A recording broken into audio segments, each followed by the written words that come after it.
Hey everyone, welcome back to Topher Drives and welcome to my latest road trip adventure in this 2023 BMW Z4 M40i. These past few weeks I've been going on lots of road trips and doing lots of driving, and I'm happy that I've been able to take you all along with me to show you what it's like to do some distance in some of these new cars, because it's what a lot of channels don't show is long-term driving, and I like to set myself aside and go on these long trips.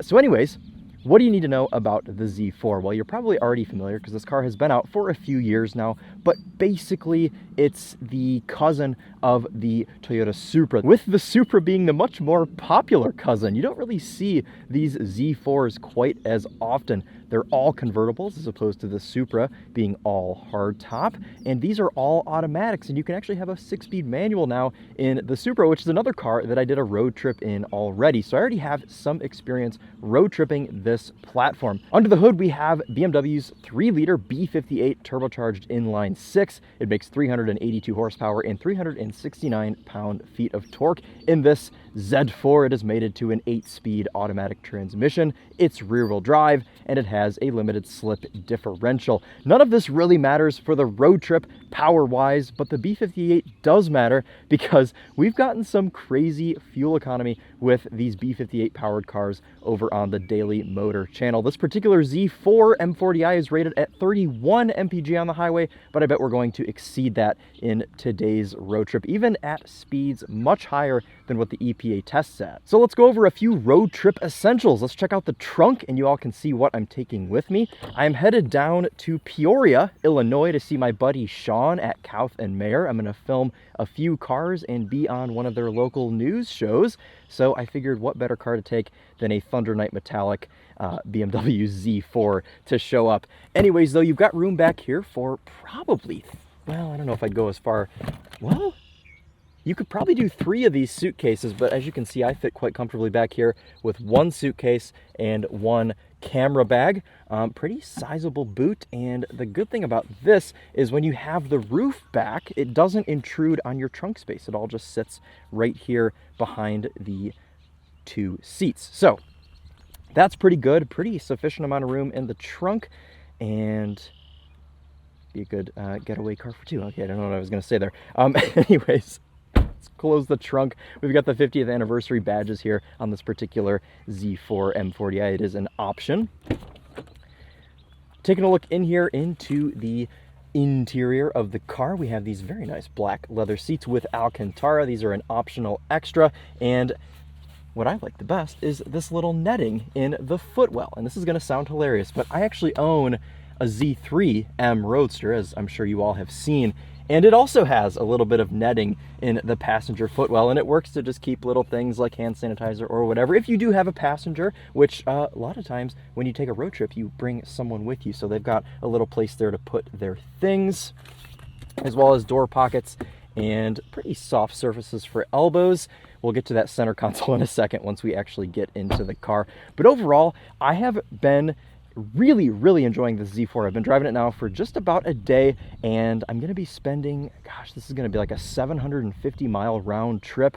So this will be filming on the way out and filming on the way back, because you get different impressions when you spend 200 miles on a car versus 750. A lot of these road trips I've done in the past on the channel, in the IS500, the M4 CSL, those were all like 250, 200-mile round trips, but this one is going to be quite a bit longer. So thank you to BMW for letting me have a go in this Z4, and let's hop in, get this roof down, and start this thing up, and we'll let you hear that B58 come to life.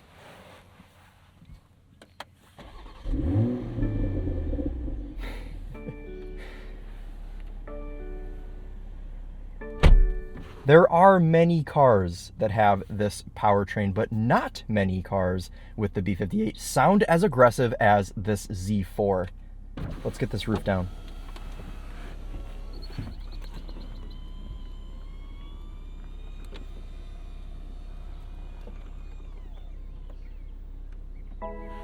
Happens pretty quickly. It is one switch. However, it is dangerously close and dangerously similar to the parking brake switch. So you need to remember which side the roof switch is on. If you're rolling, because you can put the roof up in this car at speeds up to 30 miles per hour, you don't want to be pulling that parking brake at those speeds. So make sure, maybe grasp over here and then slide your way over and hit the top button.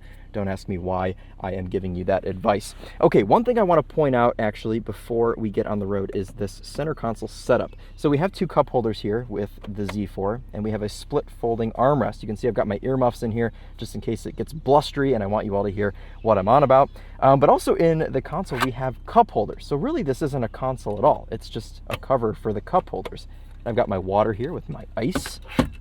And I have it in here. Luckily, I can close this side and it doesn't cover the cup holder, so I still have somewhere to put my arm. But if you have a passenger and they also want to bring a drink, or if they don't, you know, and just you have a drink, they don't have anywhere to put their left arm. So just something to keep in mind.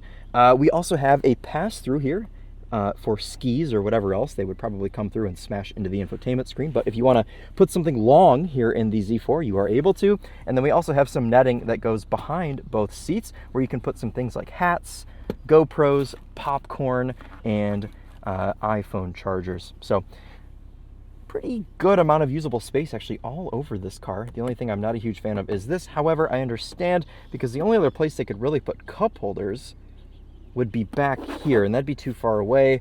This is all kind of a big setup though. I think they could probably move this forward or back and maybe fit some cup holders up here, but then they're blocking things like your HVAC and quick access buttons and volume knobs. So I don't know, it's tough to put cup holders in little cars like this. In my Porsche Cayman, they pop right out of the dashboard. So those are cool, but often those little devices break. Okay, let's open Waze, but I'm not going to put the address in because I'm going to top this up with fuel. We're just under 3/4 of a tank, and I've been driving this thing around in Sport Plus, so we haven't been getting the best fuel economy, and I want to hopefully make this whole journey on one tank of fuel. So we're going to go 5 minutes down the road here to the gas station, and on the way there, we'll talk about what this Z4 has been like to live with for the past day, what I like about it, and I don't think I dislike anything about it. So we'll just we'll go and we'll listen to it, which means we're going to start out in Sport Individual in manual mode. The exhaust on this car is so aggressive. It's hilarious, the pops and burbles that you get out of this thing. So let's hit the road, let's get started and settle in here to our 300 and something mile trip. It's going to be about a 5-hour drive.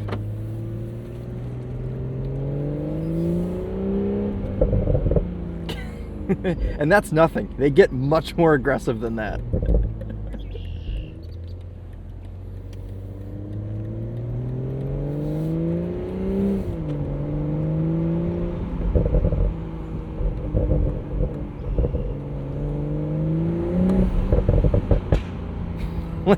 Like that. Okay, this is a park, so we're going to calm it down a little bit. We'll roll in third gear. But that kind of sums up my enthusiasm for the Z4, because you get in a Supra, and for one thing, it's claustrophobic, and this solves that issue by just having nothing here. But also, it's not as aggressive, it's not as zesty in the exhaust department. The Supra is overall probably more engaging to drive, just as a car, steering, brakes, tune on the transmission. But this car sounds better. I mean, they've just put such a more lively exhaust and tune on this car, and I really, really do like that. The Z4 to drive, it's not quite as playful as the Supra. It doesn't hang the tail out as much, but I don't mind that. I like my old man cars with a little bit of flair, and this may be like the perfect solution for that. Let's roll our windows up so you guys don't get too much wind buffeting. And we'll be peeling this off the window in a second. I just want to exit the park with the parks pass so they don't think I snuck in here without paying. So I still want to be able to come back here and not get yelled at. A couple of little interior noises in the Z4 that are all coming from the vicinity of my left shoulder. We've got a squeak with the seat, which you can hear there. And there's a rattle somewhere in, I don't know if it's the convertible top area or this quarter panel trim or what. It sounds like some Legos rattling around in there. It's probably just like a loose bolt or something, I don't know. But before you come at me for saying, oh, well, you have a bunch of things scattered around the car. Yes, I know, but it it was doing that yesterday when I didn't have things scattered around the car. So there is some sort of a rattle.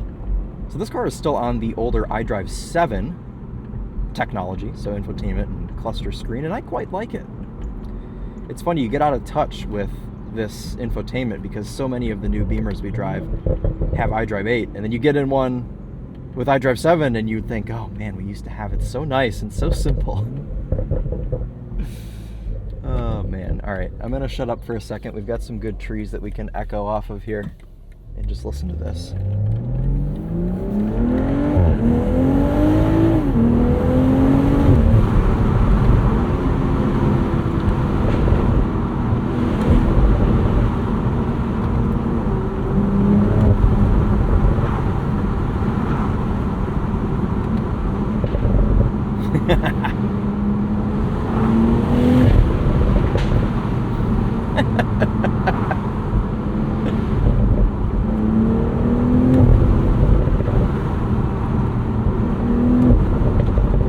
You can see why I've only been driving this for a day and I've used a quarter tank of fuel in probably 50 miles because I've just been doing that over and over again. Woo! Oh my. Okay, let's be civilized here for a second. Or not.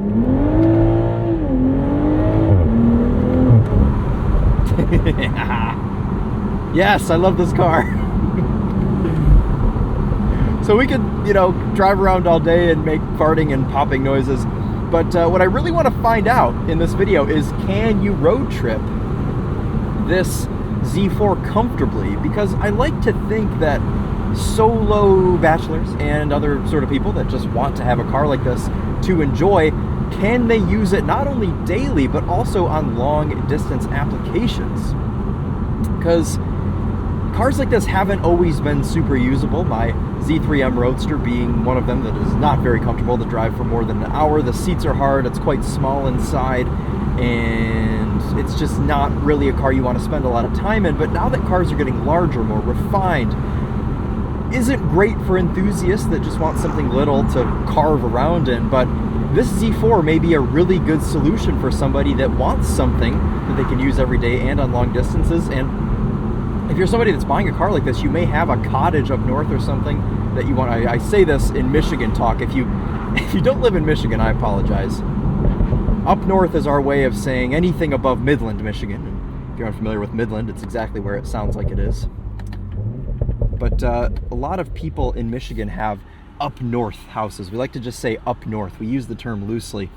But this is a very nice up north car. He's sleeping, so we're going to go ahead of him.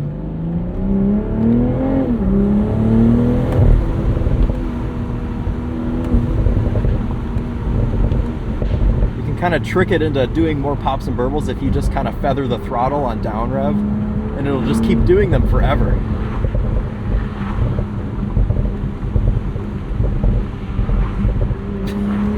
It's just like a popcorn machine.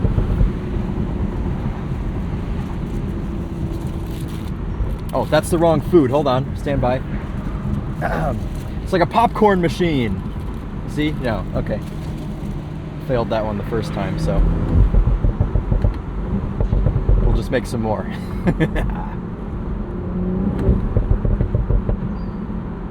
This is great. Okay, so I was considering doing the whole trip with the roof down. It's quite gray today, and also I did go on a road trip around the perimeter of Michigan. If you followed Daily Motor, maybe you saw it, in 4 different convertibles, and I thought, oh yes, I'm going to do the whole trip with the roof down. It was miserable. I will admit, I'm a huge advocate for having the roof down, because if you drive a convertible and you don't always just have the roof down, that's quite sad. But when it comes to doing road trips and going on the highway and things like that, there is an exception. You should put the roof up and just kind of enjoy the silence for a second.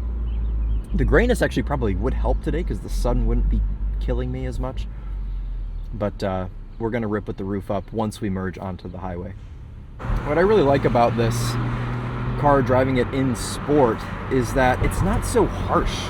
You get in some other cars and you drive them in sport and they're just unbearable unless you are on a racetrack, which they probably do on purpose. But this one is a really nice streetable sport mode. You can change gear at whatever RPM you'd like and it doesn't break your neck. Okay, we're gonna pull in here and get some petrol, and then we'll merge onto the highway and we'll get you some highway driving impressions, highway driving first impressions. I haven't really done any highway driving in this car. In Bliss, they have repaved this section of road. Michigan is in absolute disarray right now, but it's going to be worth it once it's all said and done. Right. Let's see. It's a BMW, so it should just pop right open. Oh, it's quite far up. Shall we fill it with some diesel? Let's put some Zesty 93 in here. Stow that properly. There we go. What's up, man? What's up, dude? You got a GR86? I sure did. Sick, man. It's my buddy Luke that I went to high school with.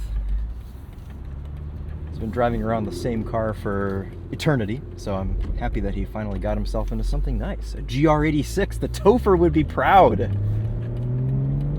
Oh, also, if you know me, I'm a germaphobe. I hate touching gas pumps. So that explains this part.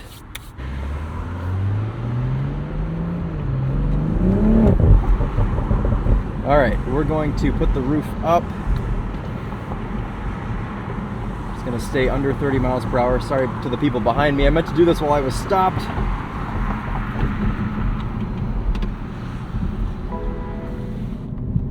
Just like that, the roof is up. We're good to go.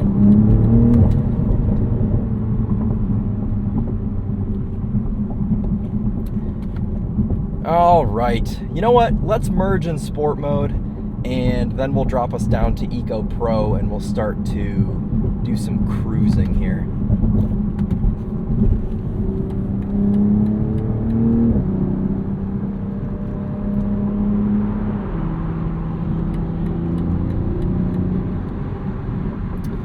Cool. All right. A couple of things we need to take care of. Let's go back into drive. Let's go into Eco Pro, and let's also go to our trip and reset it.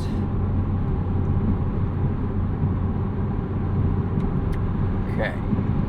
That is reset, which means our fuel economy should also be resetting itself. Cool. Okay. We will check back on that momentarily. Let's get our cruise control set as well. Usually BMWs read 1 mile an hour fast. Looks like this one is following that same trend. Let's also go into our menu, turn on our air conditioning. Lots to do in here. This is all just realistic things, probably things that I should have had going already. Okay, I've got my navigation correct now. Looks like just under 6 hours it's gonna take. So I'm gonna be sitting in this Z4 for quite some time. Under first impressions, it's a little bit loud, but luckily we have a Harman Kardon in here, which I don't really know if it's any good or not because I haven't tested it yet, so I will have to get back with you on that. I'm gonna resume our cruise here. See, 79 is actually 78, probably. So, but under first impressions, honestly, the seats are pretty supportive. I feel like I have enough room in this car somehow, and this is a weird phenomena with the Supra. I always feel so cramped in that car, and you think that you would feel more cramped in this car because it has a removable top. But I actually feel more open in the cabin of this Z4 than I do in the Supra. So I'm sure that kind of is because of many different elements of this interior. All right, I'm gonna take it all in, probably for like 100 miles, since I have quite a bit of time to form some opinions, and then I will update you all with some further thoughts. The only thing I can say is these tires are pretty loud. I'd assume they're Pallet Sport 4S's, which are just overall a loud tire. But enjoy the time lapse that I have not affixed yet to the windshield, but I'm going to, so enjoy that.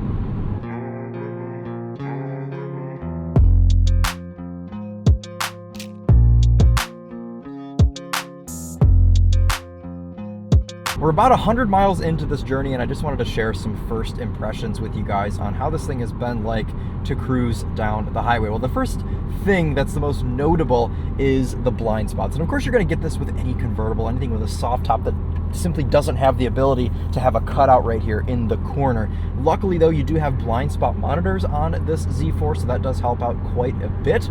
Also, I was already getting fatigued from this seat in the first 30 or so minutes, but luckily it does have lumbar with quite a bit of adjustment. So you can move this lumbar up and down. Thank you, Jeeves. To make yourself quite comfortable. And honestly, ever since I did that, I have been quite all right. My back has been suffering a bit lately. I've been getting back into running, and that mixed with a couple of other things has just made it not so great for me. Which really isn't great because I've been doing a lot of road trips lately, so lots of sitting in place and having my back suffer, and lots of Dodge Journeys camping in the left lane to go along with it. Otherwise though, it's been pretty much just about what I expected. Pretty similar to the Supra as far as cruising goes. NVH is fine. You get a little bit of noise from the soft top, but honestly, there's a good amount of sound deadening and you really don't notice anything. The Harman Kardon sound system, again, pretty decent. We've been doing just over 34 mpg, so 3 mpg over what EPA estimates for this car on the highway. And keep in mind, EPA tests at 48 miles per hour for their highway test, and Charlie from Daily Motor will be able to explain this to you better than I can, but they do all sorts of weird things with their testing. So usually we see BMWs come out on top of their EPA estimates by about 2 or 3 mpg, so this is staying pretty consistent with that. You can see they're at 34.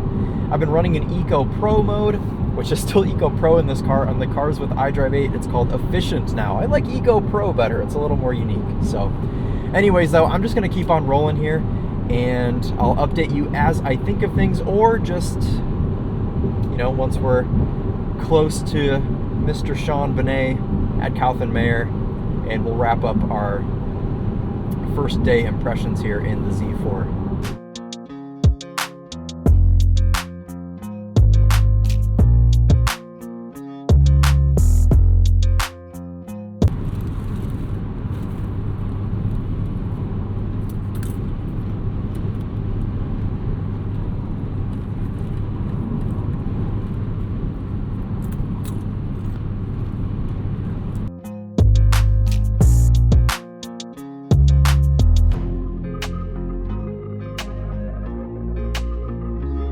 Bringing you all one last update for the trek today. 84 miles to go, and we are still hanging in there. The only other things I've noticed is that the top rattles.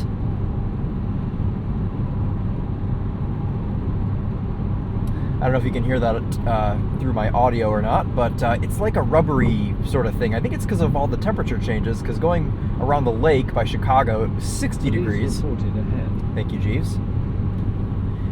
And now it's 83, so we've gained 20 degrees, lots of kind of shrinking and enlarging going on, probably with the rubber seals and the fabrics and everything. So that's probably why that is. My back is starting to hurt quite a bit, but honestly, I think after over 4 hours in any car, it becomes a little bit uncozy. So I'm not really mad at the car for that after, well, it's been like 4.5 hours at this point. Otherwise, we don't have any adaptive cruise or anything in this car, which isn't the biggest deal, but going through that Chicago traffic is just the worst, especially when you have people weaving in and out and just all sorts of chaos going on. Not the biggest fan of that. But overall, the Z4 has done a pretty good job, and we have actually improved our fuel economy. It's up to 35.5. So we are really hypermiling here, and that is at 79 to 80 mile an hour average. So, I mean, if you were cruising along going 70 to 72, you'd probably be up 36, 37 MPGs. Speaking of our MPG enthusiasts, there he is right there. But in effort not to bore you anymore, I'm going to finish out the rest of my trip, and I'll probably update you guys once I'm on my way back in the Z4 on my way home, and we'll kind of wrap up the whole trip, and we'll talk about what this thing was like to drive for over 700 miles.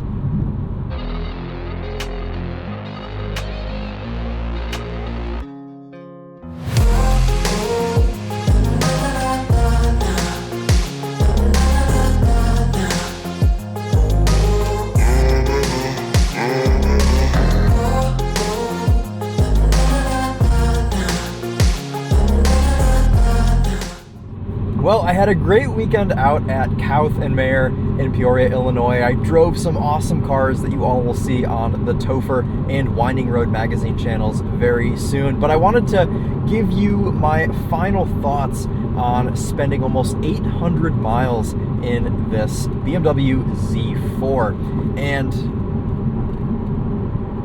as you can hear, this rattle has gotten worse, and I don't know why that is.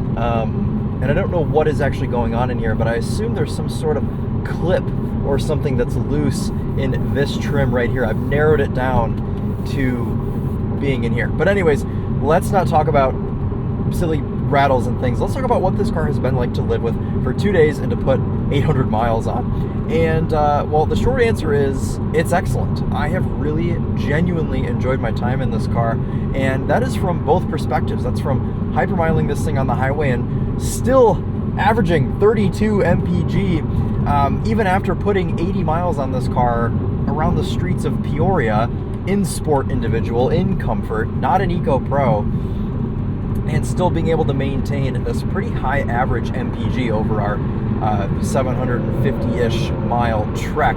So this has been a pretty solid car for putting some miles on. And a car in this class you don't necessarily always think of as something that you can go out and drive like this, but this Z4 would be a really solid contender.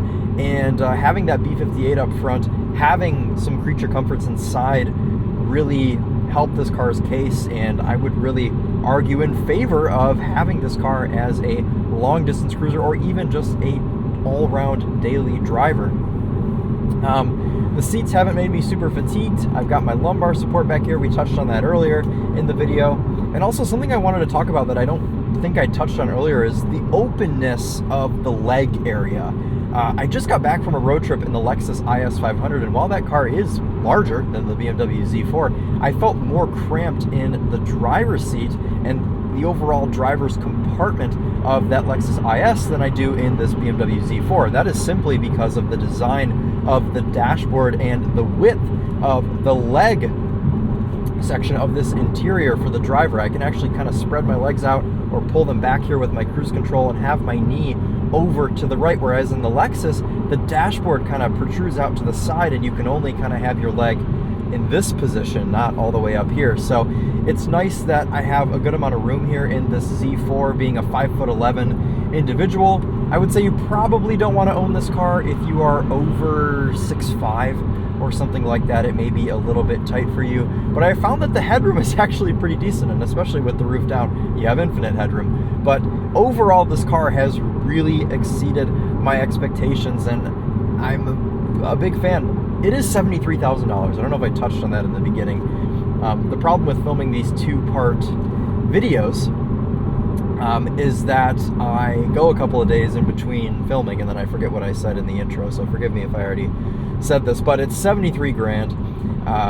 It's got a few thousand in options, and it kind of begs the question on, is it worth it over the Supra? My preference is the Z4, which is surprising. I didn't think that I would like this more than the Supra, but I definitely do, because just sounding like a broken record, I'm less cramped in this car. I like the way that this car sounds better than the Supra. I like the way it looks better than the Supra, and you can have it in purple, so that really kind of just seals the deal for me here on the Z4.